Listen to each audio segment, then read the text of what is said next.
greater self and purity. And let's look at the initial verse. Take all in practices of teachings, principles, action, and realization. I will explain a little bit in the next slide. Know the teaching of the Four Noble Truths to reach cessation by eliminating the causes of suffering. So we know that the Four Noble Truths is about suffering. So with that understanding, and they remove those causes. But to do this, we need to understand this, the practice of teaching, principle, action, and realization. So practice a path to find liberation, and obviously with the cessation of causes, we find liberation and put an end to the dust-like delusions. So this dust-like delusion, I'll come back towards the end of the slide here. But there are different, should I say, different coarseness of delusion. I'll come to that. So uphold precept, samadhi, and wisdom, as you all know, the three flawless study to practice the supreme offering. Right. So what's the explanation here? Every word we say and every action we take is all part of Dharma in our daily living. So this is the practice of our speech. And this practice of our speech is also the practice of our thoughts. And this practice of our thoughts is a practice of your consciousness. Okay. So in the practice of consciousness, a thought arises, and without us knowing, we will utter certain words. And those certain words, which are maybe unmindful or taken in the wrong context, will lead to a cause. So therefore, when we apply the Dharma, we need to be very mindful of what we say. Being mindful is a practice of consciousness. So, but this practice of consciousness can only come about when you undertake to diligently be in practice and apply the Dharma. So in the flawless studies, the first one is precepts. So in undertaking the precepts, we imagine now, I'm going to say something. Let's look at my 5 precepts. Would I be against those precepts? So you don't have time to do that, right? Because the flow of the conversation will just happen. And that's the reason why I have to repeatedly do it all the time and become part of you. And this is what I mean by changing your habitual tendencies. So when we are starting to be in practice, therefore we tend to, or at least for me, I would tend to keep my mouth shut. I don't speak very much unless I know that I am at ease with that person before I speak. So that's what I would do. Okay, I would, we tend to be keeping quiet, but sometimes quiet also may not necessarily be always good, because people, I know that when people got to know me, you say, you know what, in the early days, I think you're a snooty person. But then obviously those men in a crowd, they probably don't know very much about me, and so they probably think I don't know very much, but that's okay. That's in humility and being humble about things. So practice the teaching, principles, action, and realization. Practice the teachings.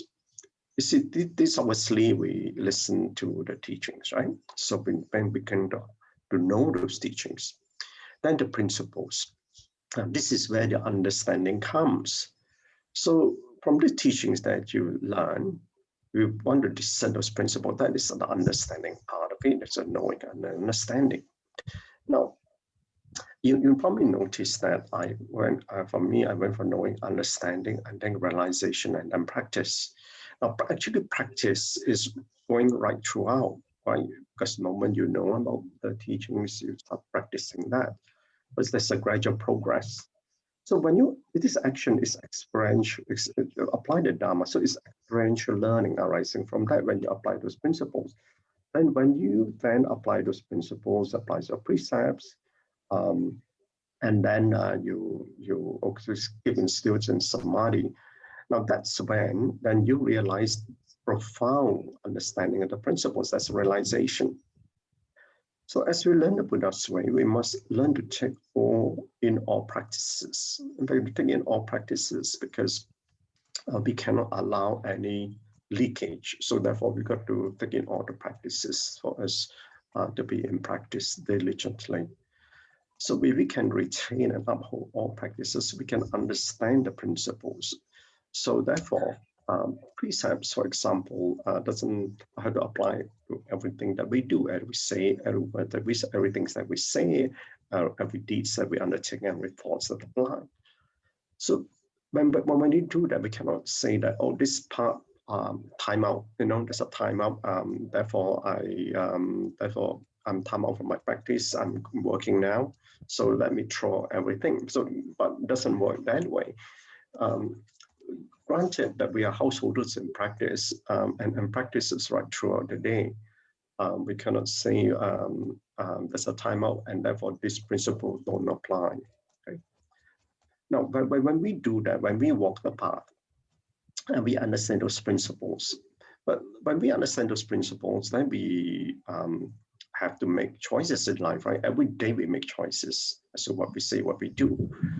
And then what is goodness, what is evil? And this is the part that we need to understand as principles well. And we can clearly differentiate between them once we understand the principle. So we retain all teachings and uphold all goodness, and it's got to be part of your practice. So the practice is the action of the teachings and principles. And then when we apply, we just mentioned, and this is where you will grow in experiential learning. Only after we experience this will we be able to achieve realization. And now, just imagine now, there are so much to learn in the Dhamma, and the meanings are infinite. So let me tell you, I'll explain to you what my experiences. When you walk, when you study the Dhamma, and you move in the three flawless studies, right? You will obviously then apply to your own self, and that's where you learn from your life. One of the greatest things and the voice of our path is this. When you walk amongst the masses, I may have shared this realization with you in the early days. When you walk the Bodhisattva path, you are not only learning from your own experience, you're learning from other people's experience. And you know what? You see, we are in a samsaric world, right? So therefore, this world is suffering. And when we walk and go amongst the masses, you're actually dealing with the suffering of others. I must always say, but however, you do not get afflicted by other people's defilements.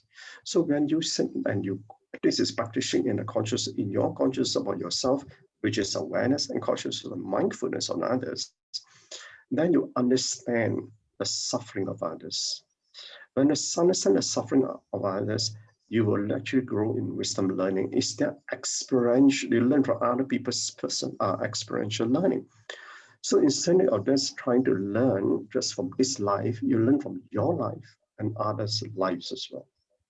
And that's where you can grow in a wider and a broader angle.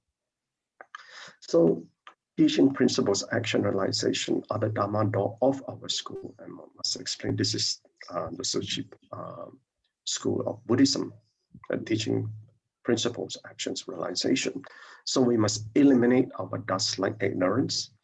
Major afflictions are easy to see and obvious ones are easy to eliminate. I think I shared with you a few weeks ago on this.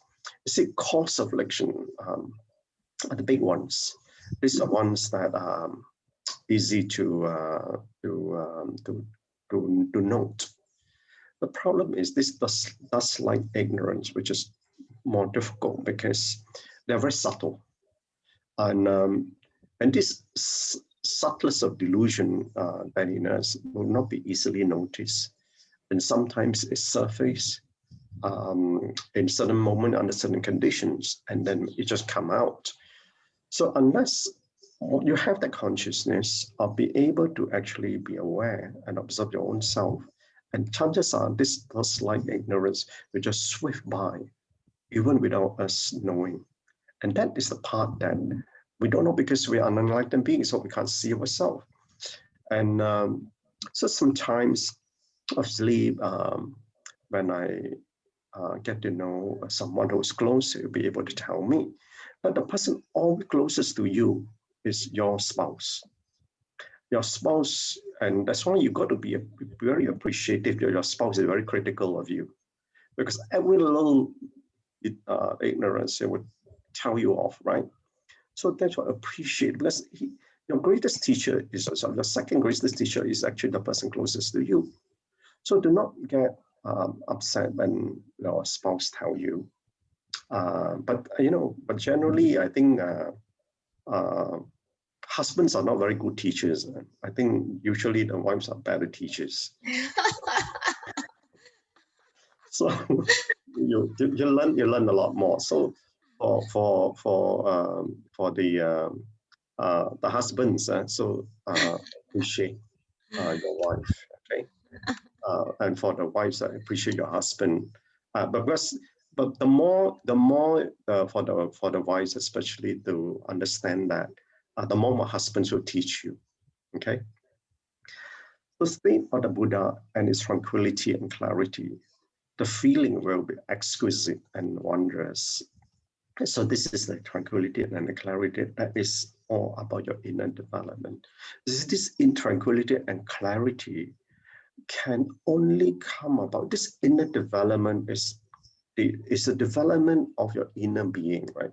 So the development of your inner being is being aware of your own thoughts, aware of your own self, which can only come about when you, first of all, you have entered the door of consciousness. Number two, the second door you need to enter is the door of your character. You've got to change the character, because that character is your consciousness and mindfulness. When you interact with the externality of condition, remember the traveling organization, right? So unless you tackle that part, you cannot be tackling your inner being, because you cannot even control yourself, the conduct of oneself with others.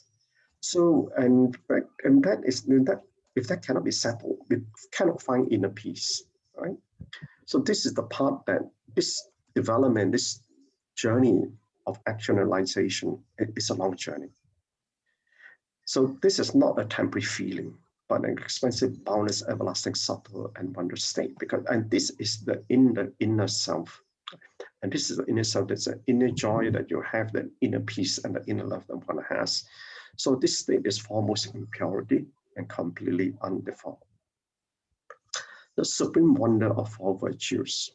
And this is as I explained, these four virtues, this is the of Buddhahood. First of all, it's about permanence. The essence of permanent stillness remains forever unchanged in the state of Buddhahood, neither arising or ceasing, imperishable, immutable, immovable. The essence of its nature is openly embracing, is deep, clear, abiding, never changing throughout the three periods. So even blending with all phenomena, it is unchanging. And this is the perfect permanence. So the essence, I'm not here as joy, the essence of nirvana is the everlasting peace of extinction. This is a nirvanic joy. I use the word nirvanic joy because I'm summarizing that based on the transcript. A state of tranquility and stillness. Nirvana is also called calm illumination. It's forever luminous because it is not covered by ignorance. So if the Buddha nature is in all of us, and we've been covered by layers and layers of incrustation, so obviously, however luminous a Buddha nature is, cannot shine through. So therefore, as we cultivate, remove affliction layer by layer from us, obviously then they will be forever luminous. Because why is it forever luminous? Because it has been with us since the beginningless of time. So when we brush away all ignorance, which are the layers of incrustation, we return to the original essence of the true suchness, which is the Buddha nature, which is covered. So then the greater self, there are two kinds of greater self. First is essence, is truth. Second is as a function is free. The Dharma can be exercised freely. So first of all, the greater self means one of benevolence. So benevolence is going before. So you always put the interest of others before you. And this is what the whole practice is about, isn't it? The practice is one to learn to lose ourselves. So first of all, we need to discover ourselves, right? Because the world teaches us it's all about self. Then we start unlearning. So when we start to unlearn, we got to learn the Buddha Dharma.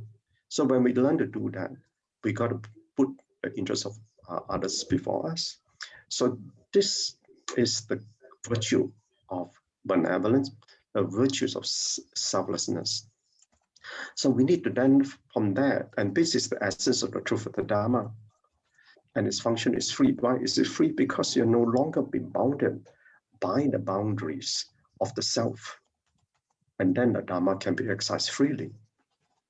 Then purity, the essence of the Nirvana is the liberation from all impurities. Liberation from all impurity, because all the dust-like delusion that we have had contaminating us would have been taken out and purified and been washed away by the Dharma water.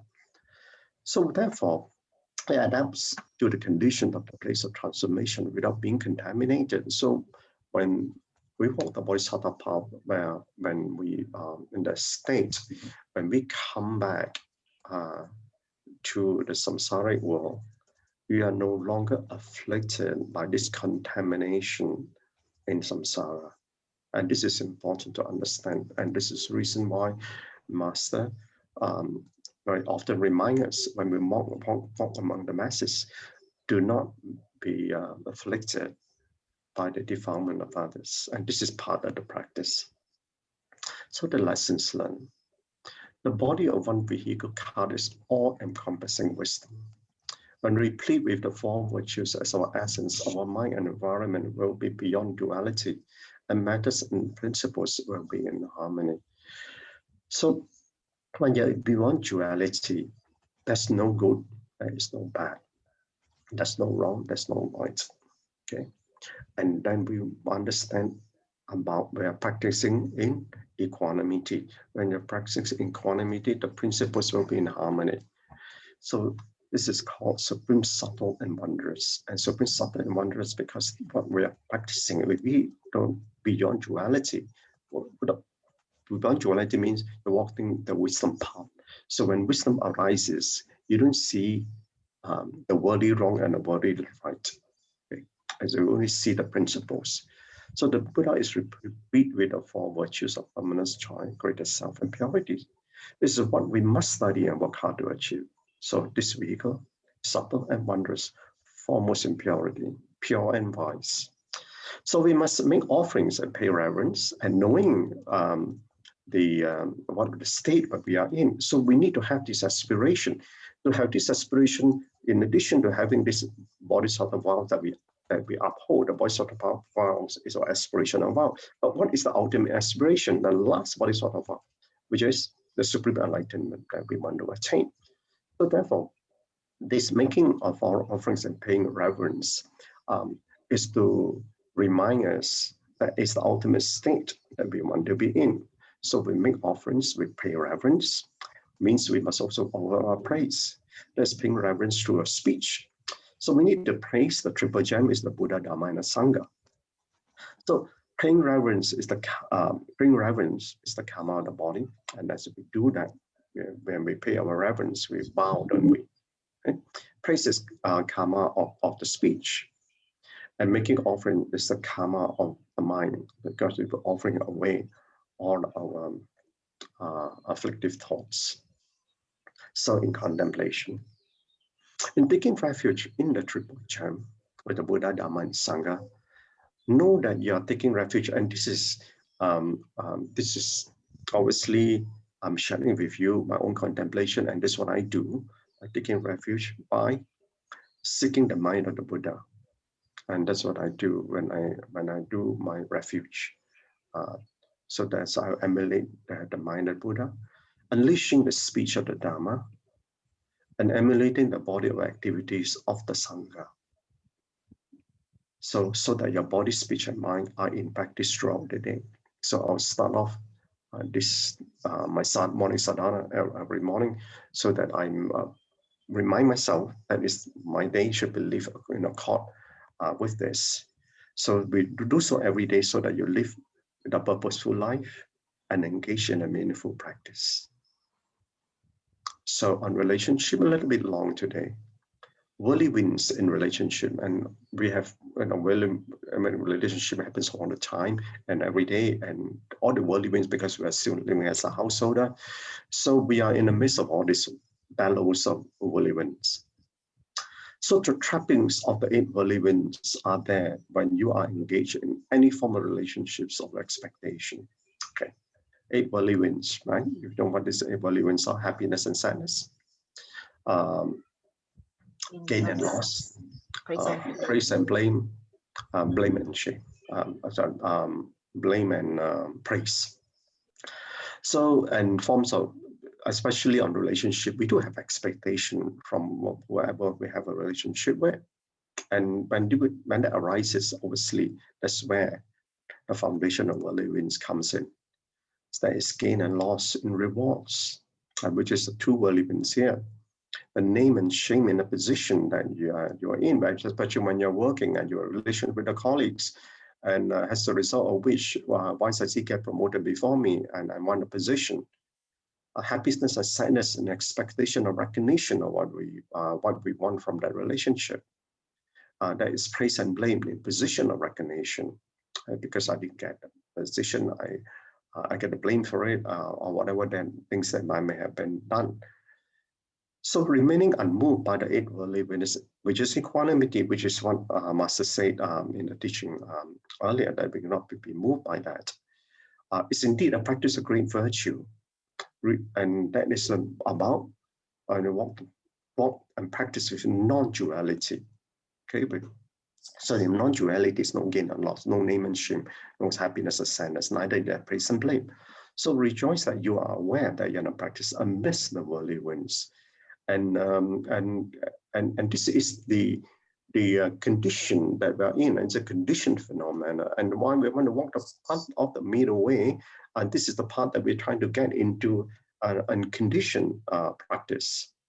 So ordinary beings will be swept by the whirlwinds along the heart of desire and the mind of emotion. So you need to understand your heart and your mind. Okay, Gan En, brother and sister, thank you. Utmost Wuxian unlimited Gan En to our Brother Chin for the wonderful sharing.